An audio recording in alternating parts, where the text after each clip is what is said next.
2014년 10월 우리나라 국제수지 편제 결과를 말씀드리겠습니다. 2014년 10월 우리나라 경상수지는 90.1억 달러 흑자를 기록하였습니다. 이 중 상품 수지의 흑자 규모는 전월에 75.1억 달러에서 86.6억 달러로 확대되었고, 서비스 수지는 전월과 비슷한 2.5억 달러 적자를 지속하였습니다.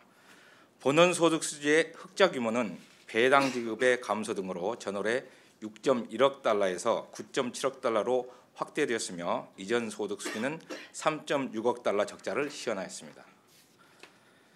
다음으로 금융계정의 유출처 규모는 전월에 87.6억 달러에서 68.0억 달러로 축소되었습니다. 이 중 직접 투자의 유출처 규모는 외국인 직접 투자 확대 등으로 전월에 21.5억 달러에서 20.9억 달러로 축소되었고, 증권 투자의 유출처 규모는 거주자의 해외 증권 투자 축소 및 외국인 증권 투자 순유입 전환 등으로 전월에 35.2억 달러에서 3.8억 달러로 축소되었습니다. 파생금융상품은 5.7억 달러 유출처를 시현하였고, 기타 투자의 유출처 규모는 금융기관의 순차입 전환에도 불구하고 대출 및 해외 예치금 증가 등으로 전월에 18.8억 달러에서 40.1억 달러로 확대되었으며, 준비자산은 2.5억 달러 감소하였습니다. 이상으로 설명을 마치고 질문 있으면 제가 아는 범위 내에서 성의껏 답변드리겠습니다. 질문하실 분들은 마이크 앞으로 나오셔서 소속과 성명을 말씀해 주시면 고맙겠습니다.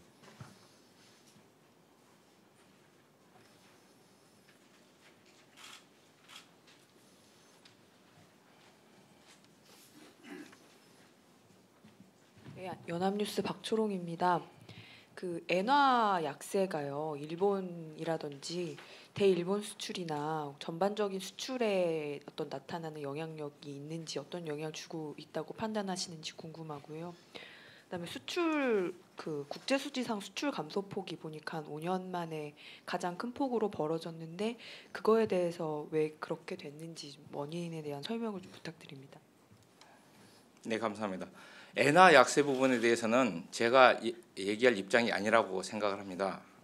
담당 부서가 따로 있기 때문에 이 점에 대해서는 좀 양해를 부탁드리고요. 국제수중의 수출 감소 부분에 대해서는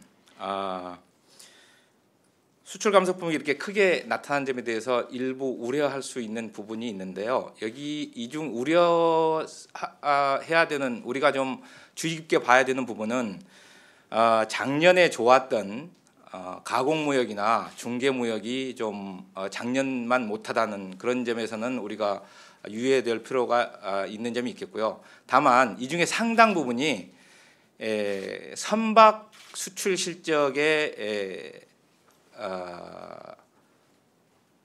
편제 기준에 의한 것이라고, 그런 부분에 기인하는 점은 우리가 지속적인, 이게 일시적일 가능성이 상당히 크기 때문에 그렇게 그런 점은 참고해서 볼 필요가 있다고 생각이 됩니다.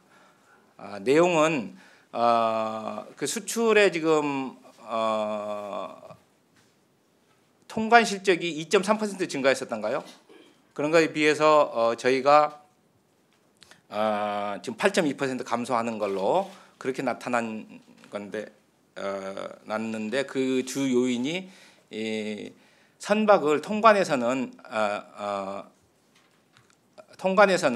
선박을 이제 말 그대로 통관 실적으로, 무역 관세청 통계에서는 통관 실적으로 잡는데, 저희 그 국제수지 기준에서는 기성액에 의한 그 영수 기준으로 잡기 때문에 그 부분에서 차이가 나는 부분이 주로 크게 영향을 미쳤다고 그렇게 이해하시면 되겠습니다.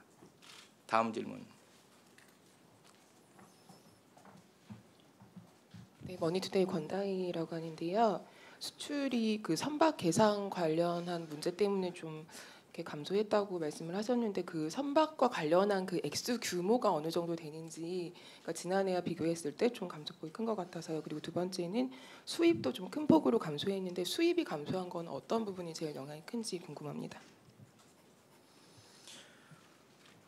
그 선박의 액수 구체적인 액수를 지금 제가 가지고 있지는 않고요. 8.2% 감소한 것 중에 뭐 대부분이라고 얘기할 수 있을 정도로 상당 부분이 이 선박 그 조종에 기인한 것이라고 말씀드리겠고요. 수입은 아시다시피 국제 유가 하락에 주로 기인하였습니다. 작년 동기 대비 작년 10월 대비 그 국제 유가 그러니까 유가 수입액만 본다면은 15.2억 달러가 작년 동기 대비 감소했습니다. 괜찮아. 그리고 그 저희가 아마 그 선박 금액에 대해서는 구체적인 금액에 대해서는 아마 실무자하고 통화를 하시면은 금액을 알 수는 있을 것 같습니다.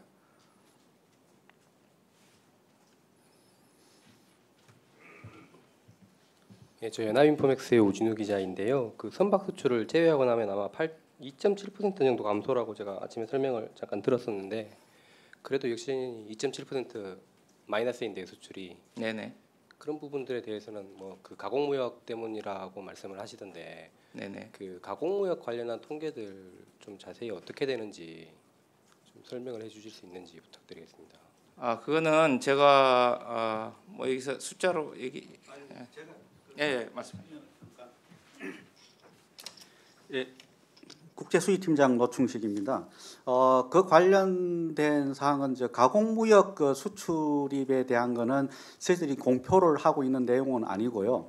일단은 지금 전반적으로 제가 말씀을 드린 수출하고 수입이 감소된 원인을 설명드리면은 수출 같은 경우 아까 선박 계산 방식의 차이.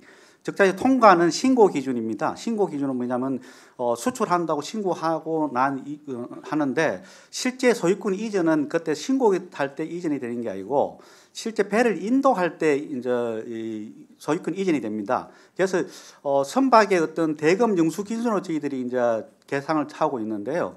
대개 이제 일반적으로 보면 배가 5회 정도 걸쳐가지고 대금을 영수를 합니다. 그런데 이제 최근 같은 경우는 마지막에 60% 정도를 영수를 하게 돼요. 예, 그런 부분 때문에 10월에는 통관이 됐지만은 실제 돈은 11월에 돌 가능성이 큽니다. 그래서 10월에 마이너스 된 부분이 11월에 플러스로 될 가능성이 있기 때문에 분기 전체로 본다고 한다면은 나중에 아마 중화가 될 가능성이 큰 요인이고요. 그다음에 두 번째는 이제 그 감소 요인은 저번에 이제 저희 국장님이 기자실 워크숍 때 말씀드린 것처럼 가공무역 관련된 사항이 위축될 거라고 말씀을 드렸을 거예요. 그거는 이제 중국 쪽에서 어떤 금지를 하고 또는 규제를 하고 하는 부분들이 있기 때문에 그 부분이 이제 가공 수입하고 수출하고 수입이 동시에 감소된 부분이 있습니다. 그래서 지금 아마 통관 기준 수입이 3% 감소로 돼 있고 그다음에 우리 기준은 7.5% 감소로 되어 있을 겁니다. 그 차이 대부분은 아까 이야기한 가공무역 수입이 감소된 부분, 그 부분이 영향이라고 보면 될 수 있겠습니다.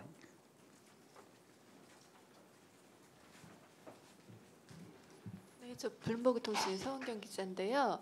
네. 그 올해 전체 예상액이 지금 840억 불이죠. 네. 예, 네. 그래서 이게 달성 가능한지 아니면 그걸 초과할 수 있는 가능성이 좀 있는지 말씀 좀 부탁드립니다. 지금 1, 10월 중까지 706.6억 달러니까 지금 133억 달러 뭐 그래서 11월하고 12월에 한 60억, 6, 70억 달러 정도가 실현된다면은 달성하게 되는 건데요. 그 정도는 가능하지 않을까 그렇게 생각됩니다.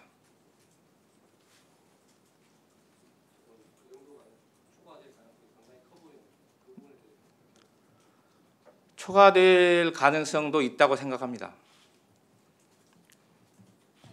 이데일리 최정희 기자인데요. 좀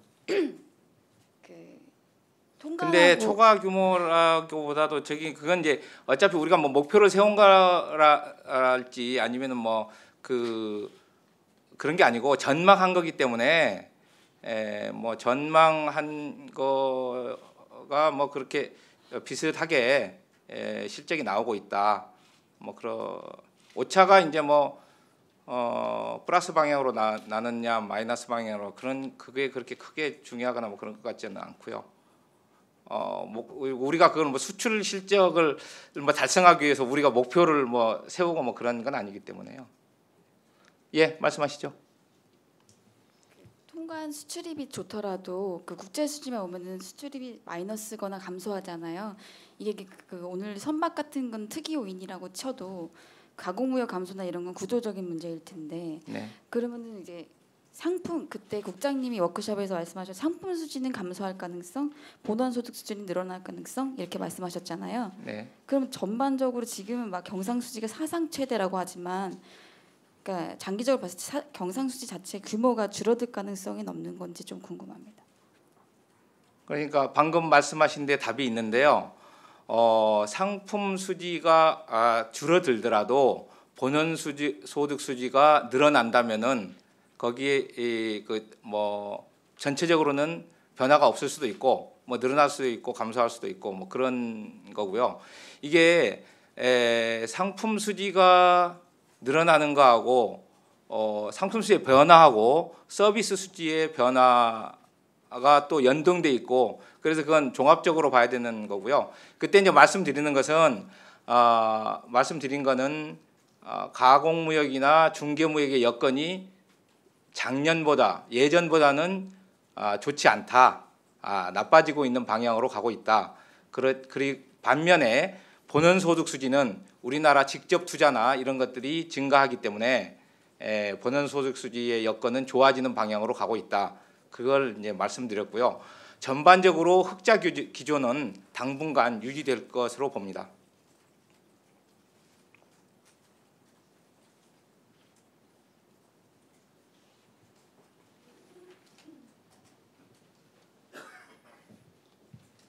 죄송합니다. 연합인포맥스 오준호 기자인데 한 가지만 더 여쭤보겠습니다. 저기 그 통관 기준 수출하고 이 무역 수지, 국제 수지상의 수출이 계속 좀 방향성이 다르면서 물론 가공무역 때문에 그런데 이게 우리 기업들 입장에서는 이 수출이 양호하다고 판단을 해야 되는 건지 한은에서도 계속 뭐 수출은 나쁘진 않다라는 평가를 계속 내리고 있는데 이 가공무역 여건이 계속 나빠지는 부분을 좀 어떻게 해석해야 되는 건지 설명을 좀 부탁드리겠습니다. 그러니까 가공무역이 나빠지는 거는 과거에 비해서 작년에 수출 실적이 560 그러니까 국제 수지 기준 수출 실적이 568억이었죠. 작년 10월이. 그때가 사상 최대였었습니다.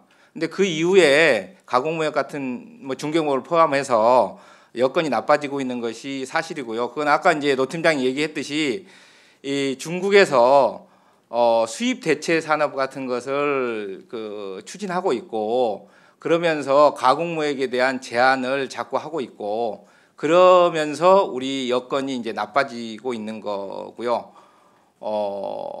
이제 기업에서는 그거에 따라서 이제 나름대로 대처를 여러 가지 방법으로 하고 있는 걸로 알고 있습니다. 예를 들어서 이제 뭐 가공무역의 그 대상을 뭐 중국에서 뭐 동남아나 이런 데로 옮길 수도 있고, 그 기업의 경영 형태를 가공무역 형태에서 다른 뭐 직접 투자나 이런 형태로 바꿀 수도 있고 하는 거니까 그런 기업의 경영장 전반을 통계 편제하는 입장에서 뭐 평가하거나 뭐 하기는 조금 어렵고요. 저희들이 이제 통계의 흐름이나 이런 것은 설명해 드릴 수가 있지만